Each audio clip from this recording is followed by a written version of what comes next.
பிரதேச சபை தேர்தலில் முள்ளியவளை மேற்கு வட்டாரத்தில் போட்டியிடும் ஜனநாயக தமிழ் தேசிய கூட்டணியின் வேட்பாளர் கமலகாந்தன் முன்னாள் அதிபர் ஓய்வு பெற்ற அதிபர் அவர்களை நேர்காணுகின்றோம். வணக்கம் சார். வணக்கம்.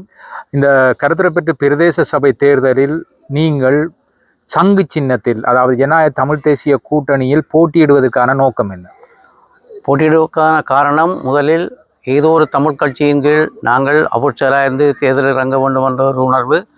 மற்றது பலிசுவந்த மண்ணிலிருந்து நாங்கள் இந்த தேர்தலிலே போட்டியிடுகின்றோம். ஆகவே அங்கிருக்கின்ற மக்களுக்கு எங்களால் இயன்ற அளவு உதவிகளை வழங்க வேண்டும் என்பது எனது நீண்ட நாள் ஆசை. அதை இந்த நிகழ்வின் மூலம் பூர்த்தி செய்யலாம் என்று நம்புகிறேன்.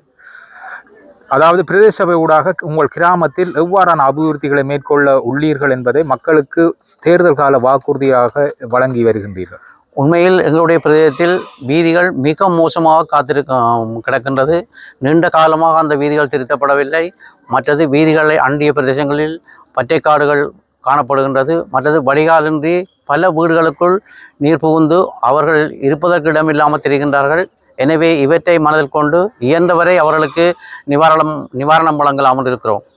ஜனநாயக தமிழ் தேசிய கூட்டணியில் உள்ள பாராளுமன்ற உறுப்பினர்களோ அல்லது மக்கள் பிரதிநிதிகள், ஏனைய மக்கள் பிரதிநிதிகள் ஊடாக அல்லது புலம்பெயர் அமைப்புகள் ஊடாக மக்களுக்கான அபிவிருத்தி பணிகளை கடந்த காலங்களில் நீங்கள் மேற்கொண்டு உள்ளீர்களா, அல்லது இனிவரும் காலங்களில் அவ்வாறான பணிகளை ஏதோ மேற்கொள்ளவில்லை?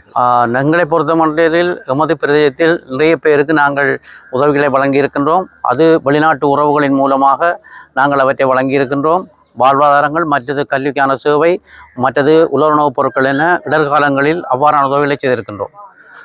அதாவது ஜனநாயக தமிழ் தேசிய கூட்டணியின் சங்கு சின்னத்தில் நீங்கள் கேட்கின்றீர்கள்.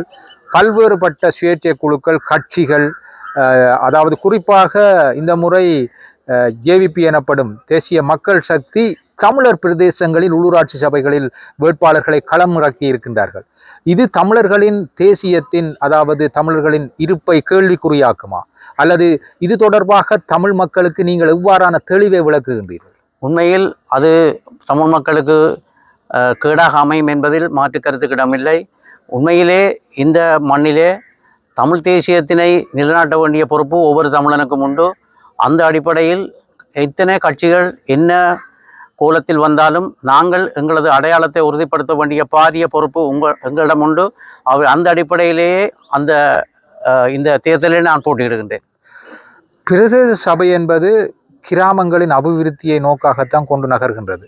ஆனால் இங்கு பலர் வாக்குறுதிகளை, வேறு வேட்பாளர்கள் பல்வேறு வகையான வாக்குறுதிகளை வழங்கி வருகின்றனர். உங்களை பொறுத்த மட்டில் மக்களுக்கு எவ்வாறான வாக்குறுதிகளையோ அல்லது கிராமத்தின் அபிவிருத்திகளையோ துல்லியமாக இந்த பிரதேச சபை ஊடாக மேற்கொள்ளலாம் என்பதை தெளிவாக சொல்லுங்கள். உண்மையில் பல்வேறு கட்சிகளும் சுயேட்சை குழுக்களும் பல்வேறு வாக்குறுதிகளை அள்ளி வழங்கி கொண்டிருக்கின்றன. அவை சிலது புள்ளிவரத்துக்கு தவறானதாகவும் காணப்படுகின்றது. உண்மையிலேயே எங்களுக்கு கிடைக்கின்ற நிதிகளை இந்த மக்களுக்காக எந்தெந்த விதத்தில் நாங்கள் செய்ய முடியுமோ அந்த விதத்தில் எந்த ஒரு ஊழல்களும் பிரச்சனைகளும் இல்லாமல் செய்து முடிப்போம் என்ற நம்பிக்கை எமக்கு உண்டு. வாக்காளர் பெருமக்கள் அனைவருக்கும் ஒரு அன்பான வேண்டுகோள்.